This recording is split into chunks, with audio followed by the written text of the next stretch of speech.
Olá pessoal, tudo bem? Eu sou Priscila Tardenha, sou advogada e no vídeo de hoje eu venho tirar a dúvida de alguns de vocês. Eu recebo dezenas de comentários diariamente, a maior parte deles pedindo orientação jurídica. Sempre que eu posso eu respondo, principalmente aos inscritos, que é uma forma de privilegiar aqueles que me acompanham sempre. E hoje eu trago aqui 4 dúvidas, todas sobre comunhão parcial de bens. A primeira delas é a dúvida da Lu. E ela está explicando que ela está separada de fato do marido, ou seja, eles não vivem mais como marido e mulher, mas ainda estão casados no papel.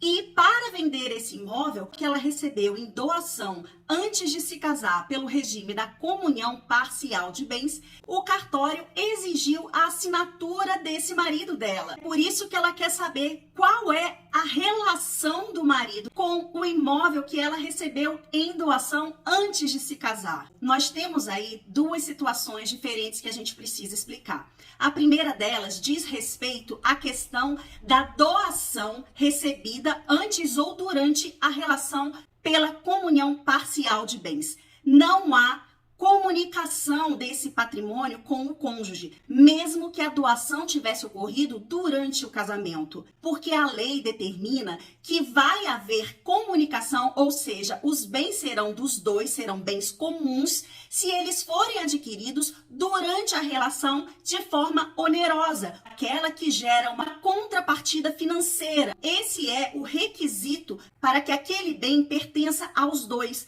E quando a gente tem uma doação, a gente tem uma aquisição gratuita, que é como a gente chama no direito. A mesma regra vale para a herança, que é também uma aquisição gratuita. E por isso, nem a doação, nem a herança vão fazer parte do patrimônio comum do casal. O que vai haver ali é o bem particular de um dos dois.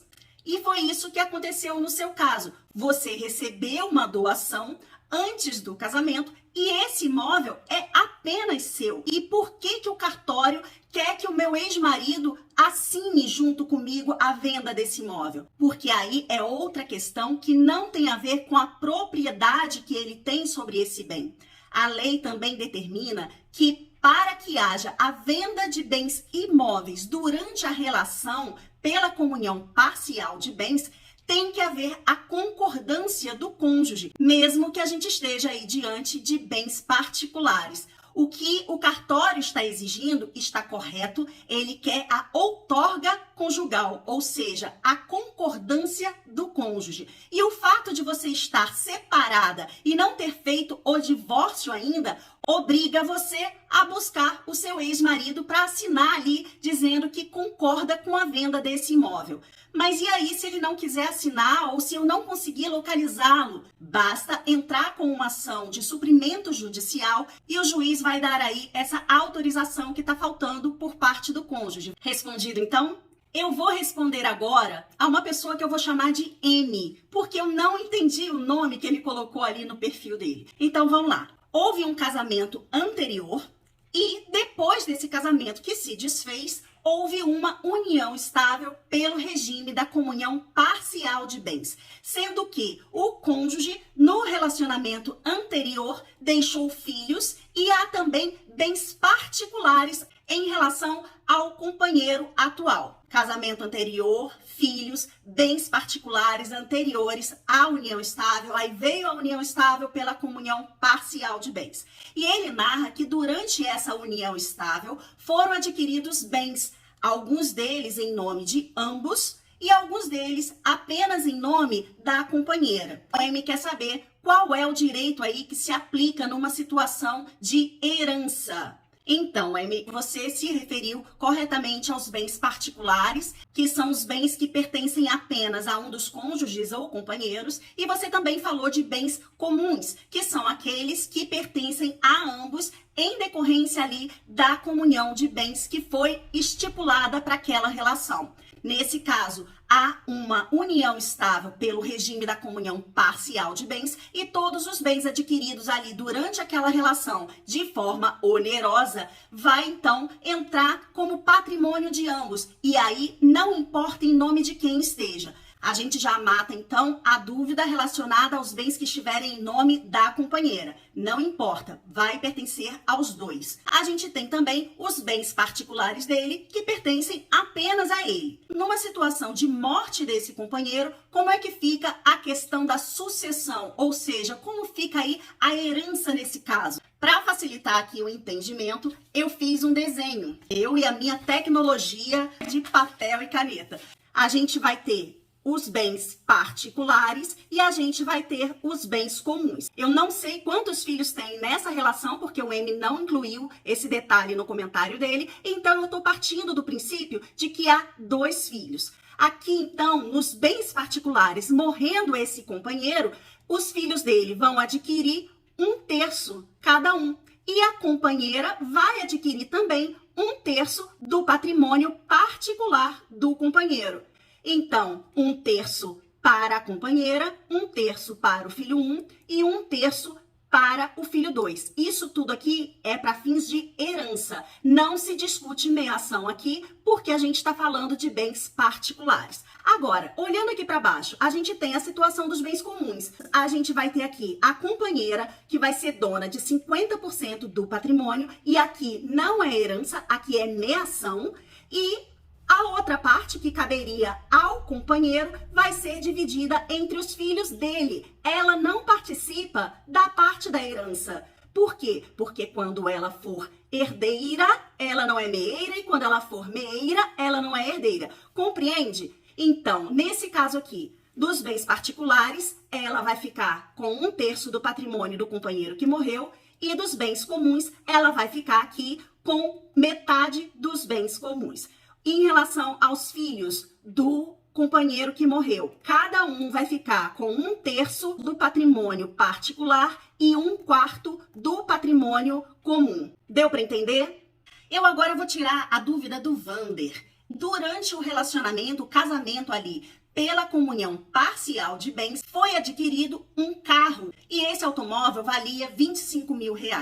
Durante a relação ainda, a esposa dele recebeu uma herança e decidiu, então, adquirir um carro mais caro. Pegou aquele carro no valor de 25 mil, deu como entrada e completou a diferença para comprar um carro de 95 mil reais. E aí, com a separação, como é que ficaria a divisão desse patrimônio?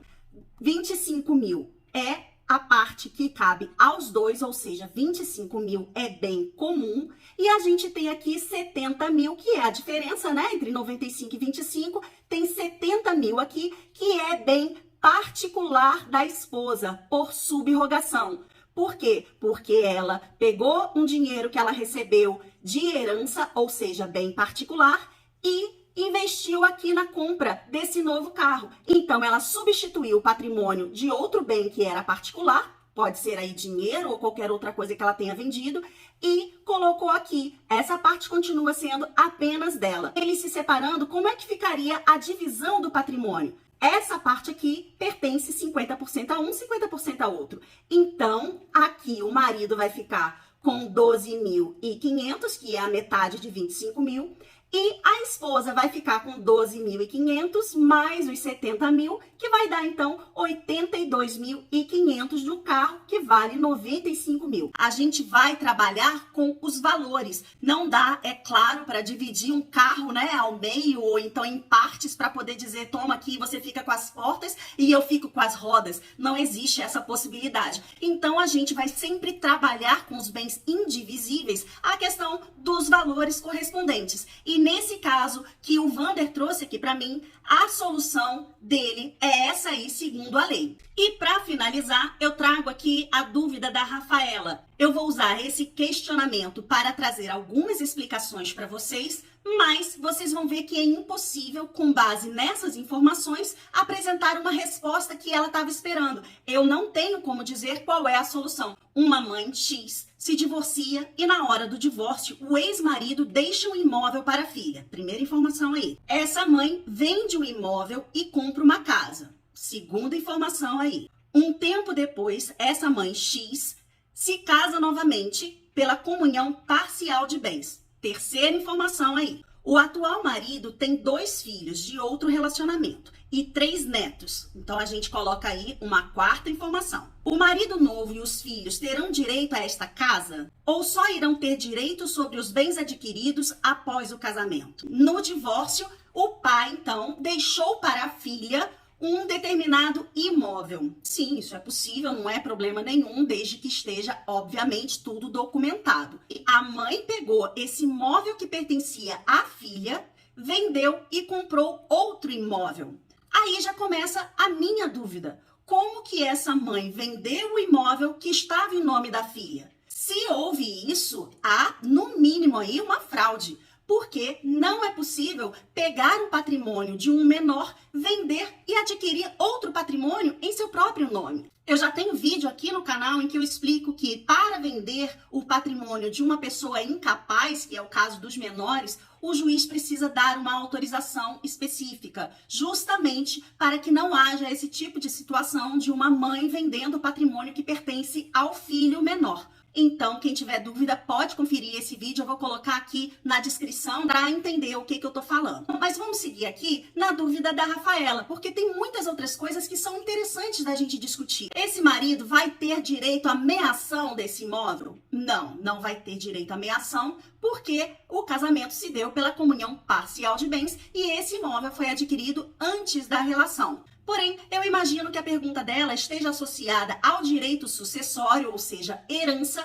porque esse era o tema do vídeo no qual ela colocou ali o comentário. Então, ela quer saber, numa situação de morte da mãe, se o marido, os filhos dele e os netos dele se vão ter direito à casa que era bem particular dessa mãe. Nesse caso aí, havendo a morte dessa mãe X, o marido vai ter direito a herdar o patrimônio particular deixado por essa mãe X. Pelo que eu entendi ali da narrativa, a mãe X tem uma única filha. Então aí a gente teria um patrimônio dividido entre a filha dela e o marido dela. Os filhos dele e os netos não teriam direito a uma parte desse imóvel em razão ali da morte da esposa do pai. Agora, é possível que no futuro esse pai venha a falecer e aí os filhos dele vão herdar o patrimônio que era dele. Ou seja, se com a morte dessa mãe X, o marido recebeu um patrimônio por herança, esse patrimônio passou a pertencer a esse marido. Então, quando esse marido morrer, esses 50% do imóvel vão passar a pertencer aos filhos dele e não aos netos. Aí depende. Se você tiver os netos, os pais, todos vivos e esse avô aqui morre, os netos não herdam. Agora, vamos supor que esses netos sejam filhos de um filho que morreu. E aí, quando esse avô morrer, o patrimônio desse avô vai para os filhos que estão vivos e os netos, que são filhos desse que morreu, vão herdar em substituição a esse que morreu. Então, vamos supor que sejam 3 filhos, um morreu e 2 netos. O patrimônio vai ser dividido em 3 terços. 1 terço para esse, 1 terço para esse. E o terço que seria daquele que morreu vai para os filhos dele. Então, cada neto aí vai ficar com 1/6 do patrimônio desse avô que acabou de morrer. Deu para compreender? Então, Rafaela, eu espero que com essa explicação que eu dei aqui, você consiga ter uma compreensão melhor do porquê que eu não consigo te responder, mas eu fiz o possível para aproveitar aí o tema e trazer alguns esclarecimentos para você e para as outras pessoas que estão me assistindo aqui agora. E se você gostou do vídeo, por favor, deixe o seu like, se inscreve no canal, isso ajuda muito aqui no crescimento do canal. E eu agradeço demais a presença de vocês até agora. A gente se vê numa próxima. Até lá!